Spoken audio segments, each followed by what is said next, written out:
I thought $1 billion could buy my daughter's safety, until my private security team confirmed that the window of her high-security hospital room had just been unlocked from the inside, and her favorite teddy bear was missing.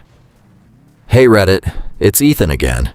If you watched part 1, you know I was a broke night shift janitor who exposed his cheating wife Vanessa and her wealthy doctor boyfriend Julian, claimed my $1.4 billion inheritance, and left them with absolutely nothing. But last night, the game completely changed. If you are new here, don't worry. I thought I was a billionaire who passed a 5-year test of poverty, but I just found out that a hidden tracking device under my daughter Lily's bed had been spying on me for 5 whole years, long before my wife's affair even started.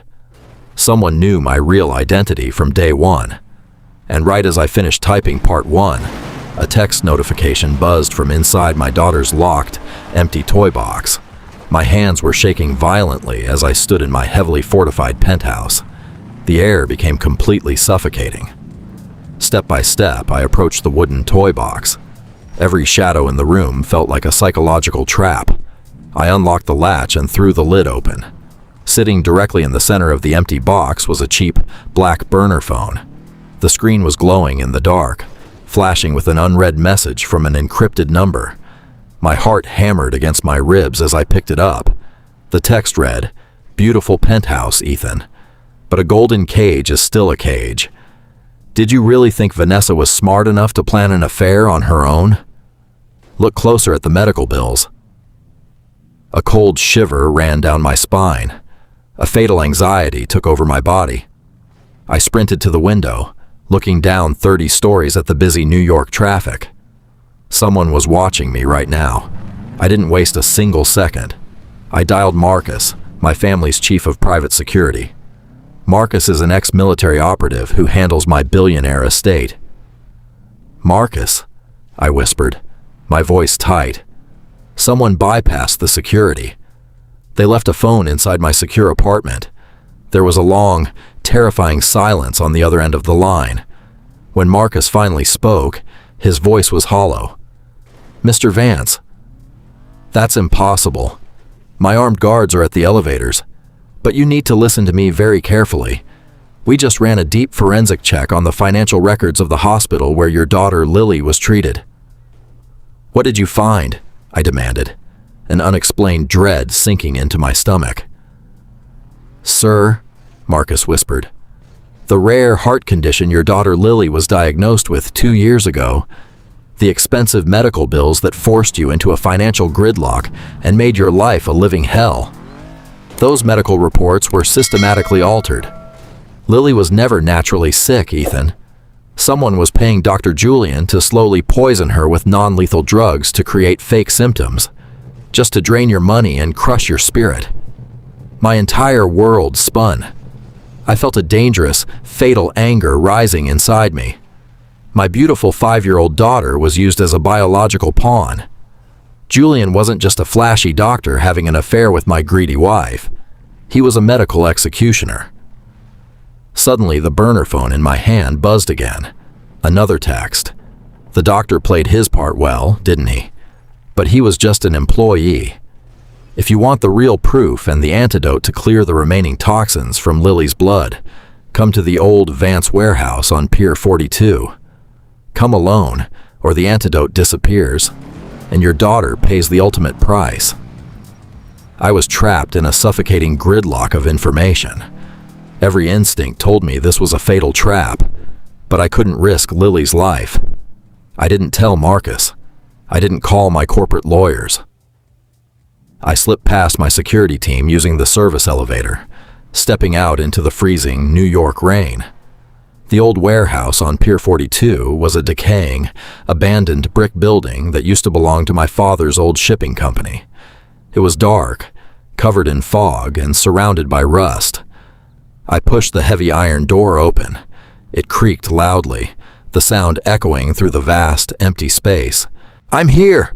I shouted, my flashlight glancing off old wooden crates. "Show yourself!" No answer. Only the chilling sound of freezing water dripping from the ceiling. I walked deeper into the darkness. Then, at the far end of the warehouse, a single spotlight snapped on, blinding me. Underneath the light sat 2 steel chairs.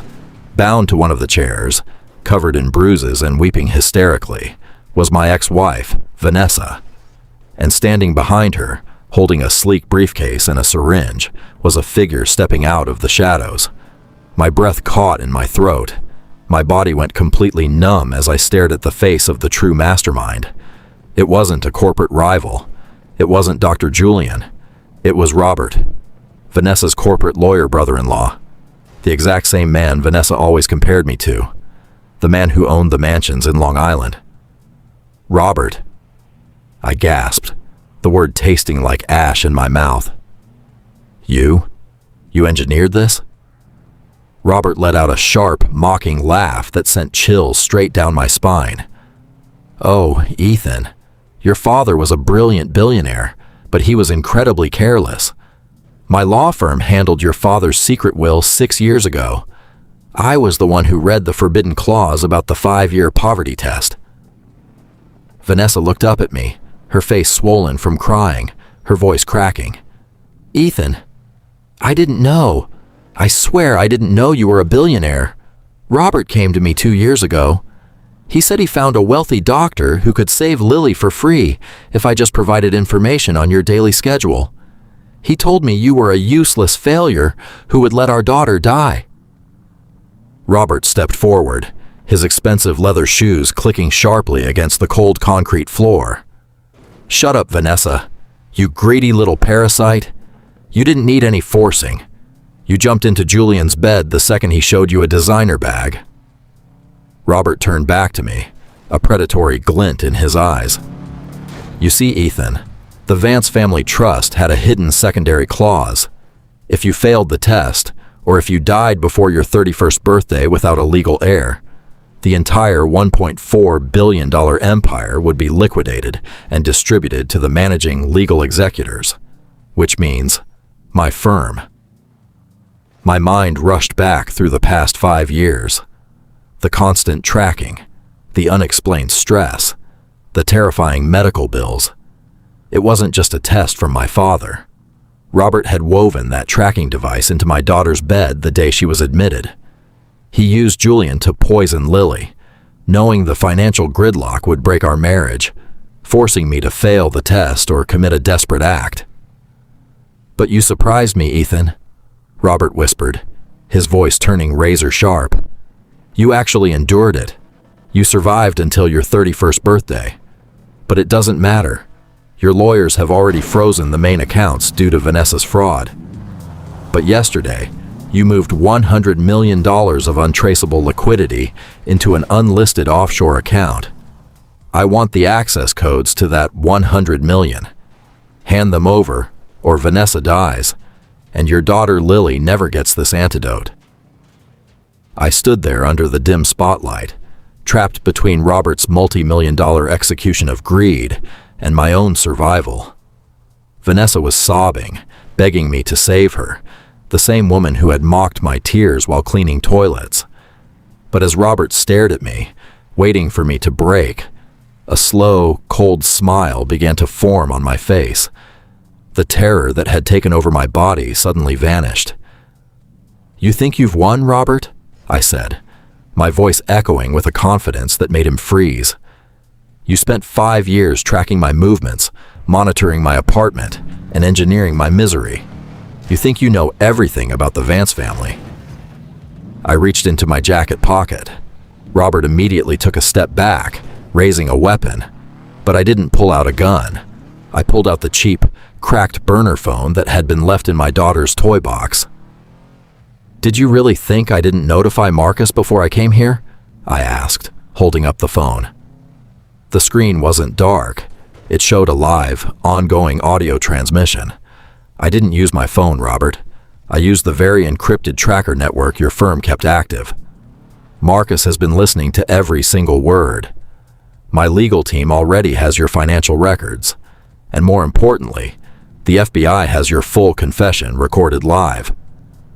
Robert's face instantly drained of color. The confidence in his eyes shattered into pure panic. You're bluffing.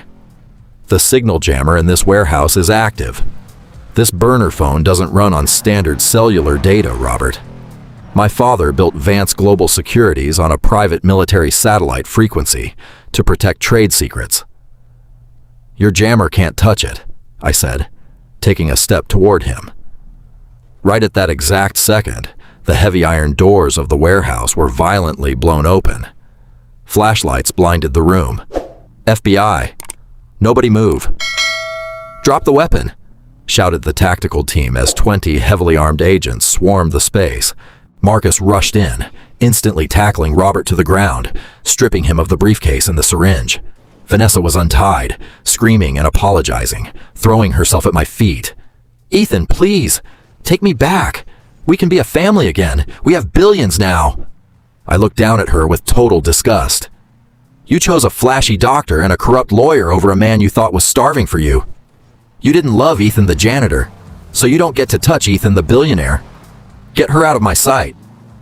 The police dragged Robert and Vanessa out into the freezing rain in handcuffs. They are facing federal charges of medical fraud, attempted murder by poisoning, and conspiracy.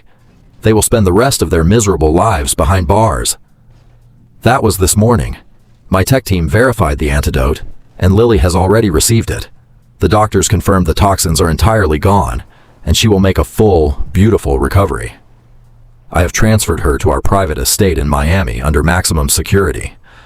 Robert's law firm is completely ruined, and Vanessa is left with absolute public humiliation and $0. It feels like a total victory. The parasites are out of my life, my wealth is secure, and my daughter is safe. I passed the test, but an hour ago I was sitting in my secure luxury vehicle, driving away from the hospital.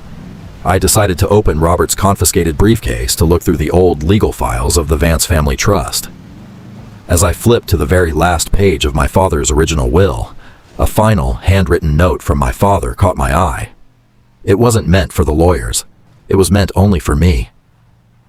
My blood ran completely cold as I read the faded ink. It read, Ethan, if you are reading this, it means you survived the 5 years. But remember, Robert is just a clerk. The real tracker wasn't bought by him. Look behind the corporate seal of Vance Global Securities. I didn't build the empire, Ethan. We are just renting it from them. My breathing became tight once again.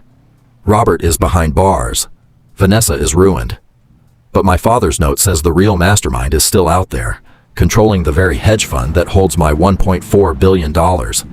It's been 12 hours since the arrest.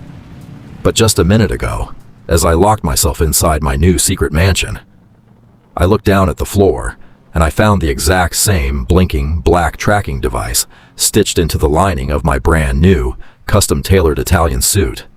The real game has just begun.